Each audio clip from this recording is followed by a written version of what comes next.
All right, everybody, what's up? Welcome back to the channel. This your boy, man. I'm just having a conversation with y'all real quick about what happened with Daniel Penny and why is he able to walk away from going to jail and everybody else goes to prison for the stuff that he pulled out on that train. It's really sad that he was able to just walk away from all that and use the idea that he's just a Marine, and that brother is gone. The black man is completely dead, who never touched nobody, who never put no hands on nobody, did nothing negative to nobody, but still he's up with God, and I just don't like it. If you think about it, a white man getting off for free for killing a black man is historical in America. It always happens year after year for hundreds of years. Because with white people being the ultimate people who make the decision on if a crime happened or if there's going to be repercussions for a crime, then it's less likely that they're going to want to hurt each other or get at each other for something that one or the other do. They're okay with being okay with it. And as long as the black people are complicit as well, then it makes it that much more better to just let things play out. In particular, in this case, Daniel Penny killed a black guy in New York.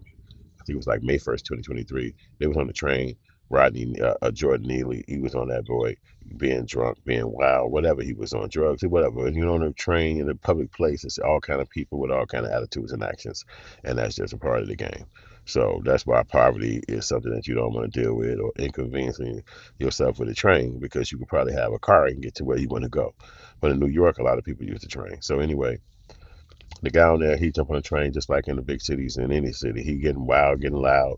This white guy grabs him from behind, puts him in a bare arm chokehold and kill him. He choked him so far and so long that he killed him. And when they interviewed the people on the boat, the train, like a black woman who had been riding the train for 50 years, she said she had never been that afraid in her life. It's a black woman. And they asked another lady who was on there with her daughter. She said, I've been riding this train for 30 years.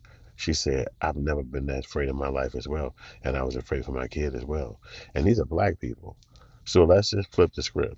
Do you think if Jordan Neely would have hurt a white man, even the guy in question, you think a white woman on that train would have said she was scared and she's glad that guy hurt that white man? No, but they use that testimony in their court case, and they use those witnesses' experiences. And I'm not discrediting the witnesses. Maybe they was feeling like that, but you're not going to see that happen in the opposite way with these other religions. These people are going to be locked in, and they'll never go against each other. And that's the one thing that the black race got kind of twisted. Even though those ladies probably felt or that their experience was really tough, watching somebody get murdered before your eyes that didn't touch you or touch nobody else on the train is crazy. And he's supposed to be a Marine and all this stuff, and they let him off. They want to charge him with less harsh crime. And so it's almost leaving that message that when Trump is in office, it's okay for all that to go down. And then they did it before Trump got in office so that they couldn't use that as the way he got out. They get it when Biden is still in office. Within 30 days, he'll be out of there. And this happened a whole year ago. You know what I'm saying? And so it's just really horrible what happened to that young brother. You know what I mean? But it's just how it is in America. And, he got on the train thinking he was probably just being normal him, and he basically made a bunch of strangers mad, and to the point where they changed they all, and that's, I guess, what you can call that.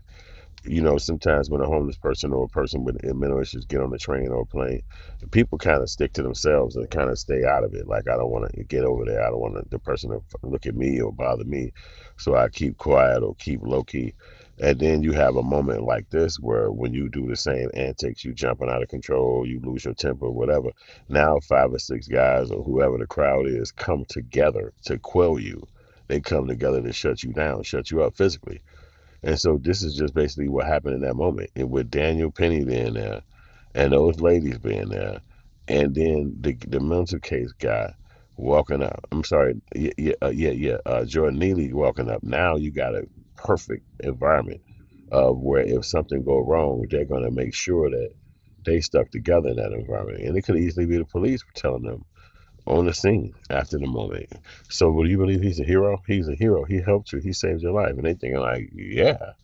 Yeah, he did. Because technically, I couldn't do shit about what just happened. Like, he did it. I'm thankful. You know what I'm saying? So it's like one of those moments. Like,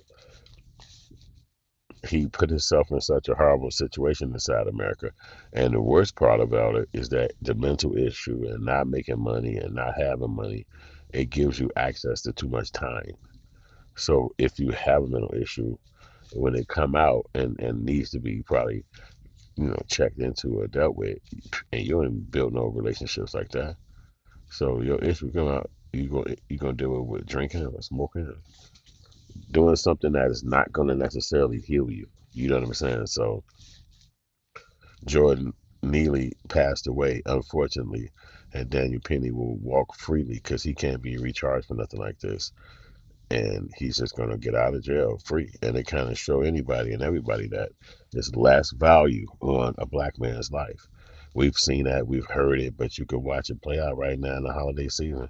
His family get no justice, no peace for the sadness that they endured of one of their family members dying, all because he was drinking or drunk or got on a public plane or public train. Like, if you're around other people and they just don't feel you, something like this could happen, and he's dead forever. I don't know if that guy's remorseful. I don't know. I haven't followed his antics or anything about him. I don't know. Excuse me. I don't know if he's happy. I don't know if he feel better. You know what I'm saying? But I do know that it's horrible that that brother died, and he didn't have to die. You know what I'm saying? The brother didn't have to die, but he was wilding out of his body. So again, you can threaten other people the way you kick it normally, and these people shocked out their mind and scared. You in some bank or school or environment, you got to be around other people, and that's really what this stuff always comes down to. You got to be around other people. So how do you be around other people? Ain't nobody got no perfect blueprint, but we all try to figure it out. We all try to, you know, do the best we can. You know what I'm saying? Because who want to be Daniel Penny where some stranger grab you from the back, hold you with all his grown man might, and squeeze the shit out your neck until you die. You tapping his arm. You might even be flailing. You might even be trying to pull it down the gas for air. But he's so strong and young, or he's just so strong minded that he determined he gonna kill you and choke you out. And then the guy stop breathing. And then the people around don't even have remorse and be like, wait, what the fuck is you doing? Like, you killing that man. They up here like, hey, good. Woo, my lord. The threat is over. Oh, I thought something was going to go down, man. Oh my God, thank you for what you did. That's really what the threat became, not as a harsh threat, because Daniel Penny quelled it. He smashed it. So ain't no coming back from the way he smashed though. That's just crazy. And matter of fact, I want y'all to smash the like button on my video and let me know what you think. Let me know what you think about Daniel Penny getting free. Should he be walking free? Or should he be taking his butt to prison and dealing with his reality that he killed another man? You gotta let me know, guys. I'm interested to know.